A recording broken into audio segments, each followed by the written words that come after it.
Buying a house looks really exciting on Instagram, but when you're going through it in real life with work, regular everyday stressors, kids, animals, the reality can look really different. I'm Danielle Waldera, and I'm going to take you through my own personal home buying journey as a real estate agent here in Maryland. When I was house hunting for this house that we're sitting in right now, I was already a realtor in Maryland, and I was my own worst client that I've ever had to deal with. I was petrified of buying and selling. I had 2 little kids. At the time, I had like a zoo of animals in my house, and I was trying to find the perfect fit. And I was also trying to find a house that would handle multi-generational living, which around here is getting more popular, but is not something that's easy to find. So I wanted a house that when my parents aged, I could take them under my roof, or when my nieces and nephews needed help, they could come here and have space. I wanted a house that could house a lot of people, and I didn't have a budget to support that big of a house. The biggest challenges I faced at the time were mostly inventory, especially because I was looking for a house for multi-generational living that was already constructed.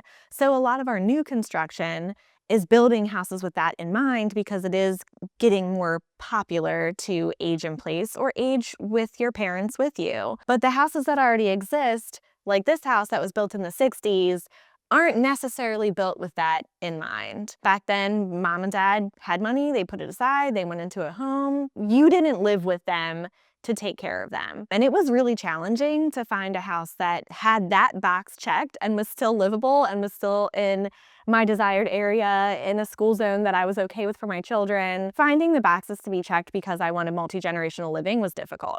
I love bringing my kids along to look at houses, and I would definitely encourage you to do so. My kids, when I bought this house, were probably like 9 and 7. So they were old enough like not to act a fool and could like handle their business, but also I wanted them to get as excited as I was when I walked into a house because I buy my homes emotionally. I am an emotional person, and I was and am an emotional buyer. So when I walk into a house, regardless of what boxes it checks or it doesn't check, it has to feel like home. And if my kids are there making comments like, this is my room. No, this is my room. No, this is my space. I already feel like home. We're home. I knew this house was the right one, honestly, the second I pulled up to it. When I saw the location of it and I saw the land and what it would allow me to do, which was have some farm animals, which has always been my dream, I knew that this location and this size of house is exactly what I wanted. Now, I said I didn't have a huge budget, and I didn't. So this house needed a lot of work. It still needs work, but I'm okay with that because you can never move your house. Location is key. It's difficult to change the size of your home. You can, but you don't get any return on your investment on that. So I don't recommend putting additions on houses. So when you find a house that checks location and size, everything else can be dealt with. Clients always ask me, is it okay if I bring my kids? Is it okay if I bring my mom? Is it okay if I bring my cousin?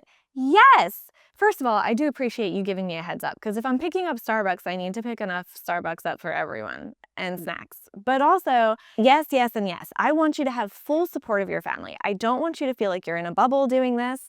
I want you to feel happy. I want you to feel like you've got familial support. I want you to walk into a house and feel like it's home. And if your people being with you helps that along, then yes, I want them to come and I want you to feel the home feelings, not just bring your spreadsheet of what this house needs. The advice I give all of my buyers, right, wrong, or indifferent, is to purchase emotionally. This is a very emotional decision, and home is a feeling. Home is not a place. It is a feeling that you have with the people that you love in a place that you love. You can feel like home in a tent on the beach if you're in the right place with the people that you love. So don't get so fixated that it doesn't have every single thing on your checklist. If you walk in and you feel like home, because that is the most important thing, and you can't change that. The house that you didn't buy because it didn't check all your boxes could have been the one. And the one that you bought because it checked all your boxes might never feel like home for its own reasons. Maybe it never ended up being close enough to mom. Maybe your commute ended up being too much, so you never felt like being there. Maybe it was new construction instead of resale and you never made it feel like your own. You never updated it to feel cozy. There's a lot of different factors that go into it, but if you purchase on emotion, your emotions will never let you down and you will make the right decision 110% of the time. My experience buying this house has definitely helped me guide my buyers better, understand their stress better, because this isn't just a job. I'm also a homeowner. I've also been a home buyer, and I can help my buyers see and focus on what should be focused on during their journey. I'm Danielle Waldera, a realtor here in Maryland. If you liked what you saw today, like, subscribe, and comment, and stick around for more.